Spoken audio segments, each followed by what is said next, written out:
Hey everyone, welcome back to my channel. कैसे हैं आप सब? मैं उम्मीद करती हूँ आप लोग बहुत अच्छे होंगे। आज हम बात करने वाले हैं अनुपमा के लेटेस्ट एपिसोड के बारे में। जी हाँ, अनुपमा अमेरिका तक आ चुकी है। जो इतने टाइम से हम लोग इंतज़ार कर रहे थे कि कब वो अमेरिका पहुँचेगी, कब जाएगी, आखिर वो आई गई। लेकिन अमेरिका ने उसका कुछ खास स्वागत नहीं करा है।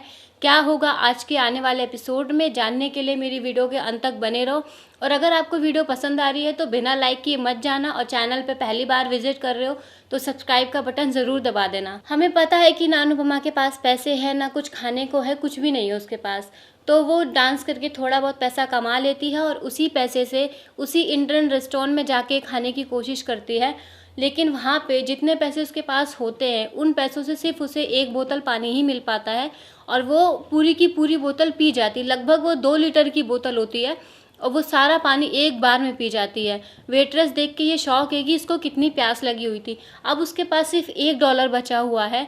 उसको भूख भी बहुत ज़्यादा लगी है, तो वो पूछती है कि क्या इस पैसों में कुछ आएगा। तो वो वेटर कहती है कि नहीं, इससे कुछ नहीं आएगा। लेकिन फिर भी वो देखती है कि काफ़ी ज़्यादा भूखी प्यासी है, तो वो एक ब्रेड ला के दे देती है कि आप ये ब्रेड खाओ, इतने में मैं आपको इतना ही दे सकती हूँ। वो ऐसा उसको बोलती है। वो कहती है थैंक यू सो मच। वो खा ही रही होती है, तभी उस रेस्टोरेंट का ओनर, जो उस इंडियन रेस्टोरेंट का ओनर है, जो कि एक भारतीय है जिसके भरोसे वो पूरी रात उस रेस्टोरेंट के बाहर सोई थी, वो आ जाता है। और वो देखता है कि उनका एक स्टाफ जो साफ़ सफाई वाला होता है वो लेट हो चुका है। वो सिर्फ 10 मिनट लेट होता है और इसके लिए उसे फायर कर दिया जाता है, क्योंकि वो चारों तरफ गंदगी होती है। मतलब इतनी ज़्यादा गंदगी नहीं जो बेसिकली डेली के झाड़ू पोछा लगने होते हैं, वो नहीं किया, क्योंकि वो 10 मिनट लेट आया हुआ है। वो आके सॉरी सॉरी बहुत बोलता है, बट वो इतना स्ट्रिक्ट है, उसने उसको तुरंत फायर कर दिया 10 मिनट लेट होने के चक्कर में। अब अनुपमा अपने काम के लिए बात करने की कोशिश करती है। उसको अपनी पूरी स्टोरी बताती है कि मेरा नाम अनुपमा है, मैं इंडिया से आई हूँ, मैं कल ही आई हूँ, और मेरा पर्स, सामान, पैसे, फ़ोन सब चोरी हो चुका है, अभी मेरे पास कुछ भी नहीं है।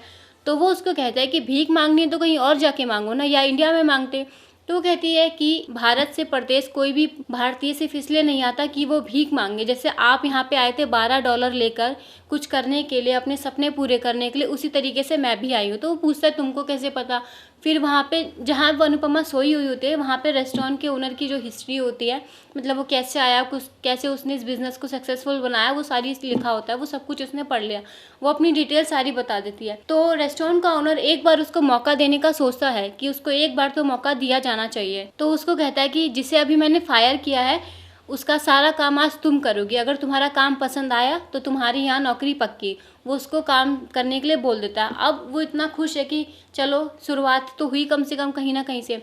मैं रेस्टोरेंट में काम करने आई थी, रेस्टोरेंट में ही काम कर रही हूँ। शेफ़ बनने आई थी, लेकिन शेफ़ ना सही, साफ़ सफाई वाली ही सही, कुछ तो करने को मिल रहा है। वो एकदम भगवान का नाम लेके अपने कान्हा जी का काम को शुरू कर देती है। यहाँ दूसरी तरफ हमें अनुज को देखने को मिलता है, जो कि एक इवेंट मैनेजमेंट की कंपनी चला रहा है, जो फैशन वीक कर रही है। मतलब सारे मॉडल्स वॉडल्स आ रही हैं उसमें, और एक शो स्टॉपर होता है उनका, वो नहीं आता है क्योंकि इसकी फ़्लाइट डिले हो जाती है। अब अनुज भी बहुत ज़्यादा स्ट्रिक्ट है। वो उसको कहता है कि इसको फायर कर दिया जाए, अब आने की कोई ज़रूरत नहीं, सारा कॉन्ट्रैक्ट कैंसिल कर दो उसके साथ।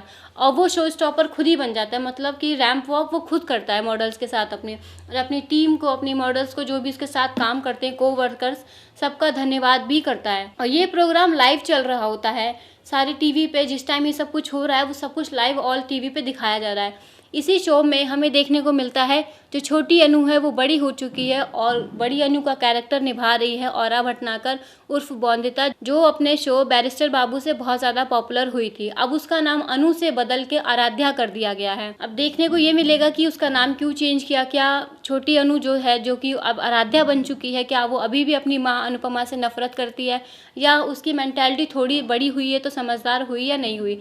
खैर जो भी होगा हमें पता चल जाएगा। यहाँ अनुपमा किचन में एक शेफ़ काम कर रहा है, वो भी इंडियन ही है, उसके साथ थोड़ी बातचीत करती है। उन दोनों के बीच थोड़ी सी दोस्ती हो चुकी है। मतलब वो अपनी कहानी बताता है, अनुपमा अपनी कहानी बताती है। डिश वॉशर को लेके वो लोग जोक मारते हैं कि इंडिया में डिश वॉशर होते तो हैं, लेकिन सिर्फ और सिर्फ शो ऑफ के लिए। तो अनुपमा बताती है कि मेरे घर में डिश वॉशर है, और सिर्फ शो ऑफ के लिए नहीं है, उससे हम काम भी लेते हैं। लेकिन वक्त बदला तो सब कुछ बदल गया। वहाँ पे एक शेफ़ के साथ उसकी थोड़ी बहुत फ्रेंडशिप हो चुकी है। अब वो अच्छे से अपना काम कर रही है। यहाँ पे एपिसोड तो ख़त्म हो जाता है। अब नेक्स्ट एपिसोड में हमें देखने को मिलता है कि जिस किचन में वो काम कर रही है, तो जो अनुज का शो चल रहा था फैशन वीक का, वो भी वहाँ पे टेलीकास्ट हो रहा है, लेकिन वो देख नहीं पाती है किसी वजह से, क्योंकि वो काम में बिजी हो रखी है। अब अनुज उसी कैफ़े में दोबारा से आता है, वहाँ पे आता है और एक लड़की उस रेस्टोरेंट में आके ऑलरेडी बैठी हुई होती है। तो अनुपमा उसको मैडम करके उसका ऑर्डर पूछ रही है, तो वो कहती है प्लीज़ मुझे मैडम मत बुलाओ। तो कहती है ठीक है मैम, मैं आज के बाद आपको मैडम नहीं बुलाऊंगी। और वो लड़की जैसे ही रेस्टोरेंट के बाहर निकलती है तो अनुज उसका वेट कर रहा होता है, जाके उसको गले लग जाती है। मतलब ये सस्पेंस इसमें क्रिएट हो गया कि वो लड़की अनुज की क्या लगती है, क्या अनुज ने दूसरी शादी कर ली है या वो उसकी गर्लफ्रेंड है। जो भी है, अनुपमा बाहर से देख रही है लेकिन उन दोनों का चेहरा नहीं देख पाती है कि वो अनुज ही है। खैर जो भी होगा शो में आपको हमारी वीडियोस में पता चलता रहेगा, क्या अनुज ने दूसरी शादी कर ली, वो अनुपमा को भूल चुका है। आई विश वो ना भूला हो। और अगर आप भी चाहते हैं ऐसा हो तो फटाफट वीडियो को लाइक कर दो, और वीडियो पसंद आई हो तो कमेंट करके ज़रूर बताना। और चैनल पे पहली बार आ रहे हो तो बिना सब्सक्राइब किए मत जाना। And thank you so much for watching.